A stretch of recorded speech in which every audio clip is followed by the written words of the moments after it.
আমরা বলেছিলাম এই দেশ শুধু মুসলমানদের নয়, অবশ্যই মুসলমান এখানে সংখ্যাগরিষ্ঠ, কিন্তু মিলেমিশে ফুলের বাগান আরো 3টি ধর্মের লোক এখানে বসবাস করেন। আমরা তাদের জীবনে ইসলাম এবং সম্পদের পাহারাদার হয়ে দাঁড়িয়ে গেলাম। কোন দুর্বৃত্ত তাদের দিকে চোখ তুলে তাকাতে পারবে না, কোন হাত তাদের দিকে বাড়াতে পারবে না।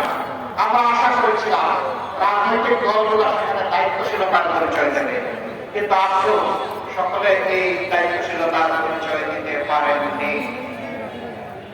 আজ তাহলে দেশবাসীর কাছে পরিষ্কার হয়ে গেল এই দেশের মানুষ, মাটি এবং সম্পদ, ইজ্জত তার কাছে নিরাপদ। এটা কি এখন আর বুঝতে কোনো বাকি আছে? কোনো বাকি নাই। যুবক বন্ধুরা, তোমরা বুক শিখিয়ে লড়াই করে আমাদেরকে মুক্তি এনে দিয়েছ, তোমাদেরকে মোবারকবাদ। কিন্তু আমরা তোমাদের হাতে বেকারের ভাষা তুলে দিয়ে অপমান করতে চাই না। আমরা তোমাদের প্রত্যেকটি যোদ্ধার হাতকে কর্মী এবং কারিগরের হাতে পরিণত করতে চাই, এবং তোমাদের হাতে যুবক যুবতীদের হাতে আমরা মর্যাদা সেই কাজগুলো তুলে দিতে চাই।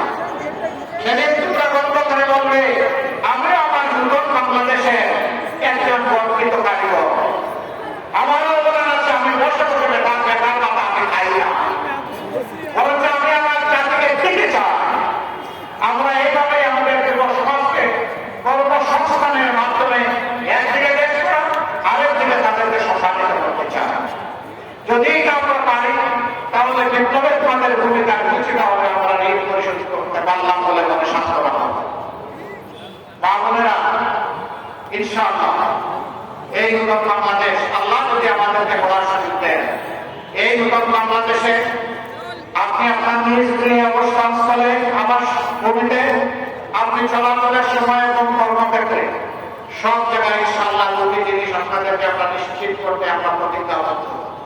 একটি আপনাদের মায়ের মর্যাদা, দ্বিতীয়টি হচ্ছে আপনাদের নিরাপত্তা। এই দুইটা ইনশাআল্লাহ আমরা নিশ্চিত করব। সম্মানিত ভাই বোনেরা, খুলনা অঞ্চল ছিল এক সময় ইন্ডাস্ট্রি এবং কৃষিতে সমান তালে পাল্লা দেওয়া, দুইটাই এখন শেষ। জলাবদ্ধতা